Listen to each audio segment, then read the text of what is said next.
থেকে স্মৃতিশক্তি কমে যেতে পারে এবং এটা প্রায় দেখা যায়। আমাদের দেশে অনেকে প্রায় এসে বলেন চেম্বারে বা আমাদের প্রাইভেট প্র্যাকটিসে অনেকে এসে বলেন যে তার স্মৃতিশক্তি কমে যাচ্ছে। ভালোভাবে ইতিহাস বা পরীক্ষা-নিরীক্ষা করে আমরা মোটামুটি নিশ্চিত হতে পারি যে এটা ডিপ্রেশনের কারণেই মূলত তার স্মৃতিশক্তিটা কমে যাচ্ছে। আবার অ্যাংজাইটিও কিন্তু আমাদের দেশে খুব বেশি। অনেকে দেখা যাচ্ছে একটুতেই অস্থির হয়ে পড়েন এবং স্বাভাবিক যে স্ট্রেস বা চাপ সেটা সহ্য করতে পারেন না। বুক ধড়ফড় করে, অস্থির লাগে, ঘাম হয় বেশি, এরকম সমস্যা হয়। আর আমরা জানি যে ডিপ্রেশন যদি হয় তাহলে কিন্তু সবসময় অশান্তি লাগে, কিছুই ভালো লাগে না।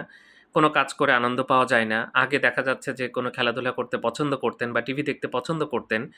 সেটা আর ভালো লাগে না। এরকম কষ্ট কিন্তু হতেই থাকে।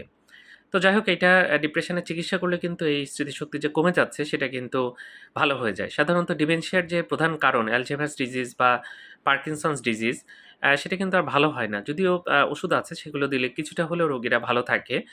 তবে এই ক্ষেত্রে কিন্তু একেবারে ভালো হয়। ডিপ্রেশন থেকে যদি কারো স্মৃতিশক্তি কমে যায় তিনি কিন্তু একেবারে সুস্থ হয়ে যাবেন। সুতরাং ভালো ডাক্তার দেখালে এটার সমাধান আপনি পাবেন। ধন্যবাদ সবাইকে।